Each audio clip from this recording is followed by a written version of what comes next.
Good morning, everyone. It's Monday.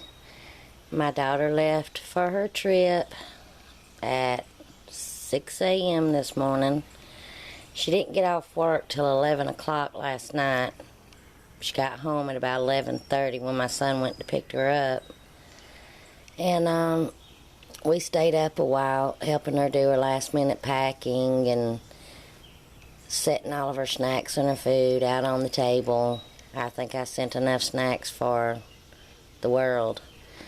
But I know she's going to have fun, and I know I need to let go a little bit.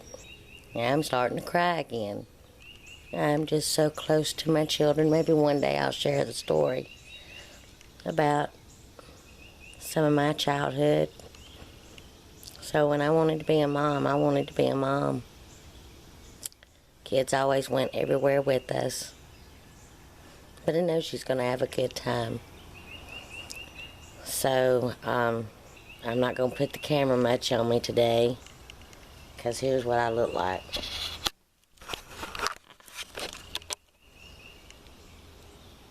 Teary eyes.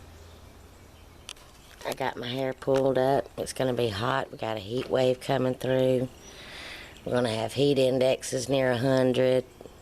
And, heat's going to be in like the mid-90s, so it's going to be hot. Just standing out here, I'm seeing the squirrels start to gather. But I ain't been home much this weekend because we've been out doing the last-minute things, getting the last-minute things that she needed for her trip. And then got that scare call yesterday about my son. Just real quick. My son, yesterday morning, had to be at work at 9 a.m. He left the house at 8:45. I kissed and hugged him goodbye and told him that I loved him. And I asked him, are you awake enough to drive? He's been working a lot of hours and a lot of straight days, and he's tired and doing full-time school. So, me and my husband was sitting out on the porch talking. See the squirrels gathering. They hear me. Me and my husband was out on the porch talking, and at 9:31 I got a phone call. I go inside. I'm like, who is calling this morning? And it was where he worked. Scared me, so I answered the phone. And I'm like, hello. And his manager's name is Chuck.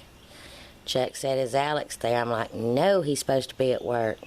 He said, okay, it's not my intention to worry you, but Alex is not here yet. Now, it only takes maybe 10 minutes to get from my house to my son's work, to Alex's work. Well, by the time I screamed, he's not at work, my husband done grabbed the keys and was heading to the van. We're still in our pajamas. If you knew what I slept in, these tight leggings and this tight, like, what do you call them, camisole shirts? But I don't care. My kid wasn't at work. And so I'm like, okay, we're on our way. He says, don't panic and don't worry. He said, it's not my intention. Just call me as soon as you can. And if I find him first, I'll call y'all. So I'm telling my daughter, I'm like, you stay at home. She said, no, please let me go. Please let me go. It's my brother. I was like, no, Nikki. We need you to stay here to listen out by the phone. And then call us if any phone calls come in, and we'll do the same to you. But please, baby girl, just stay here and listen out for the phone. Me and my husband get in the car, pajamas and all. I do not care. All I said on the way up there, I'm just going to be honest, I was crying and sobbing and just praying. Determined, normally he will go the main highway to work. It's like a straight shot till he gets the road that it's on, and then he makes a right and a left, and he's there. So we had discussed, if we don't see him on the way there and we get there, if we don't see his car, we're going to come another back way that my husband had showed him. And then we're going to call the police and call my family and start looking for him. So, I mean, I felt like I was going to throw up. I don't even think me and my husband leaned back. We was both just leaning up, but it was looking everywhere. So when we got to his work, I yelled, I'm like, do you see his car? Do you see his car? My husband said, yes, there it is. And I mean, my husband turned that curb, I know, on 2 wheels. Our van went on 2 wheels. Threw it in park, out we jumped, pajamas and all. And, you know, this is my foot. I have a bad foot and a bad neck. Can't really run, but I was running. If you could say I was walking as fast as I could. We get in the store, you know, people's kind of looking at us. And my husband's like, do you want to split off? I said, no, let's stay together. So we go walking down the main aisle, looking in the in-between aisles. All of a sudden in the back, I'm like, there he is. So I just yelled across the store, you know, Alex. And when Alex turned and looked, the look on his face was like, oh my goodness, I'm in trouble. No, son, you're not in trouble. We went running up, grabbed him, I mean in front of everybody. I grabbed him and started kissing him on his face and just hugging him, saying, I love you, son, I love you, son. He said, Mom, I was here. Chuck just didn't see me yet. I'm like, you're fine. You're here. You're safe and you're fine. He said, but I was here. I'm like, I know you was here. Don't worry about it. And then about time Chuck come walking out up to us, he had a big old grin on his face. And he said, I had just told him to call y'all. And really it wasn't my intention to worry. He goes, but Alex never misses a day of work. And Alex is always on time because we make sure of that. And trying to teach our children good work values. And so I grabbed him again and hugged him again. And I'm just thankful that my son's manager, actually Chuck said, I think I was more worried than y'all were. And I'm like, I don't think so. You was probably as worried the same as we were. But his manager really cares for Alex. Like everybody at work calls Alex Chuck Jr. Chuck has always been there for Alex. When Alex got his first job, Chuck was at another store. Chuck was his manager. And then when the store closed, went out of business, Chuck went to another store, not the same store, a different store. And he found out that Alex was working at the same store, but in our county. And so he got Alex where he worked at. So I'm just so thankful. Birds are gathering. They're waiting on their food. I'm just so thankful that the Lord kept my son safe and that Alex has a manager that really cares for him and loves him like we do. Okay, I will probably cry all day off and on. I'm not used to being without my children, but I know Nikki will have the time of her life. I will, she's already posting a few pictures, so I'll try to insert some pictures in here. When my husband got home from work, he found another egg in the yard up under our oak trees. I just wonder what kind of egg this is. Here's my finger compared to it. It's not really that big. See? It's not that big. Alrighty. Here's my squirrel and bird feed. So I place the squirrel food in the same place every day instead of throwing it out to them. Finding out they love the dried pineapple. Got them some nuts in there and some bread. And I've been catching some large blue jays and all kind of birds coming by and eating. So, and that's the hose pipe where my husband watered the garden last night. Okay, y'all remember in my last vlog or whatever you call these that I was talking about the iron skillet. This is the iron skillet that my mom gave me when I first got married. See?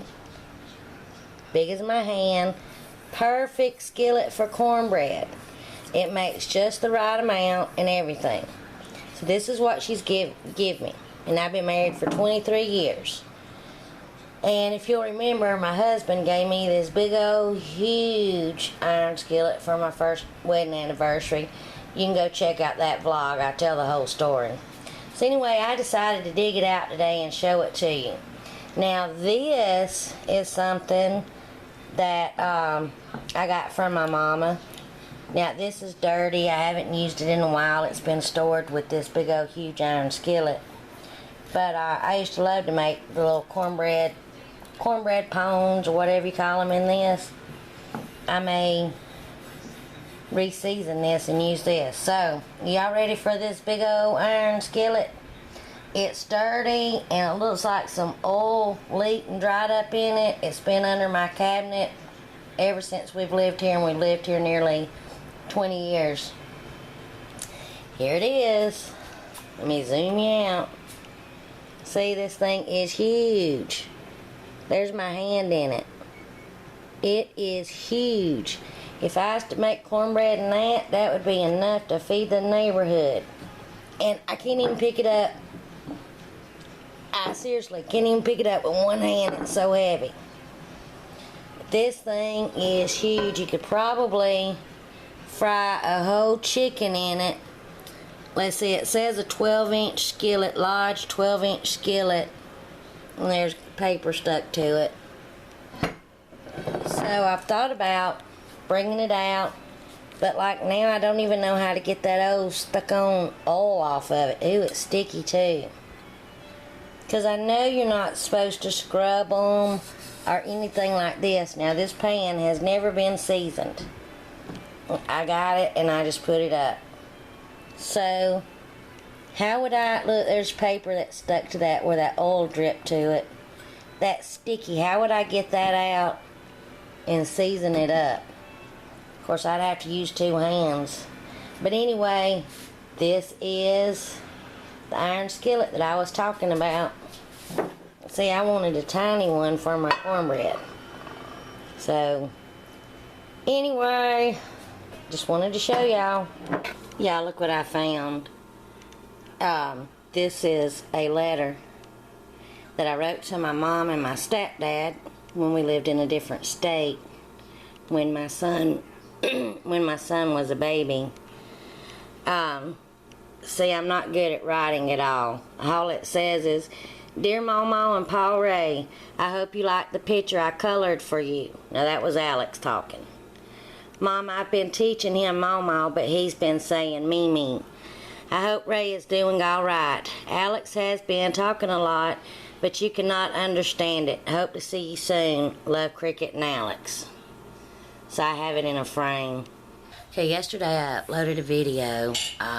I finally reached a little over 200 subscribers. Yay! Thank y'all. It means so much. You know, I just stay at home all the time. Make candles when I make candles when I get the orders. Upload cooking videos. I'm just lonely. You know, I have no way of going. I have no car. So, thanks for y'all supporting me and listening to me ramble.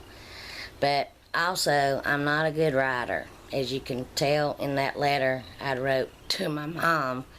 You know, you tell me to write a letter, it's just, "Hey, how are you? I'm fine. Okay, goodbye." I'm just not good with words. But I love to comment. I reply to every comment I get. This is just awesome. It makes me feel good. It makes me feel loved.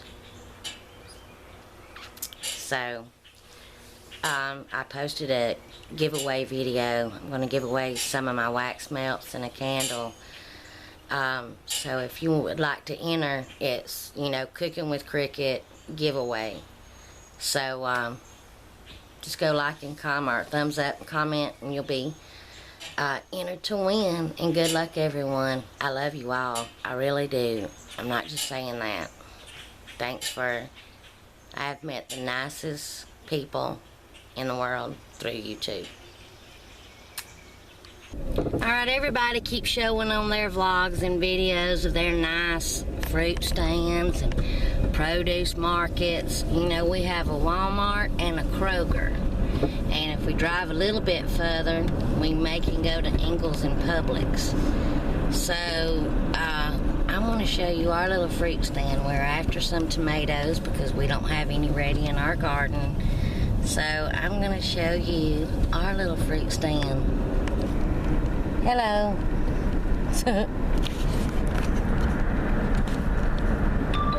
Wee, going down the road. Lady cutting grass. That lady loves doing yard work. She does like 3 yards of yard work. Yes. Ooh. Richard, a joke, tell everybody, he's like, heaven forbid when I'm gone, I want somebody, I'm gonna put it in the will that somebody come and just put outdoor carpet all in our yard. Gotta pour concrete first. Gotta pour concrete and put the outdoor carpet, and he said, and twice a year.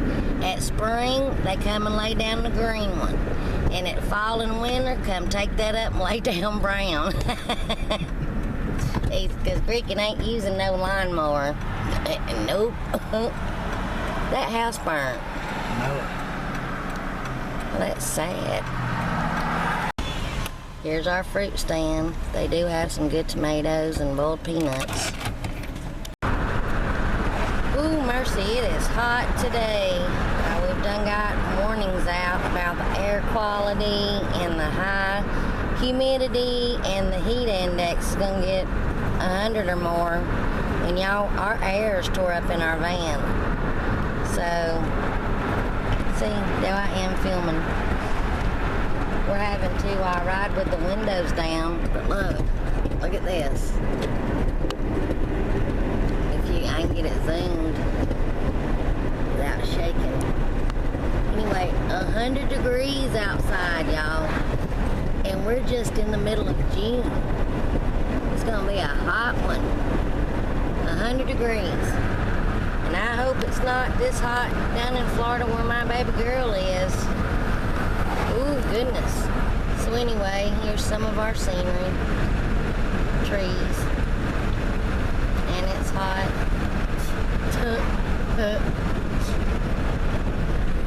It's hot, ain't it?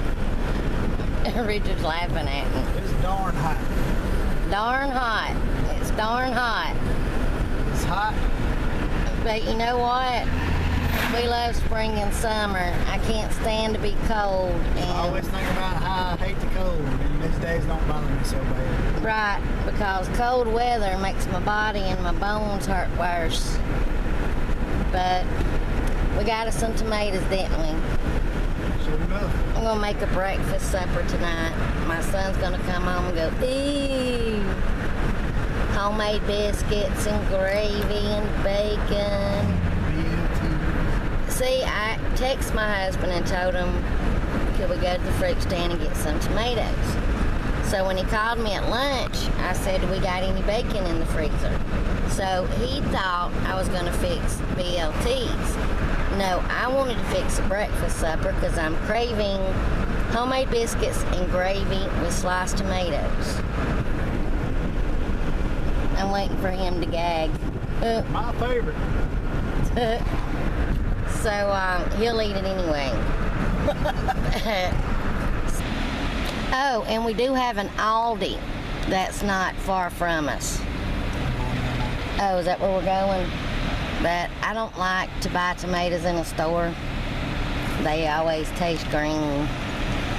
But woohoo, we're getting to go to Aldi. I love to go to Aldi. I'm out of my chips.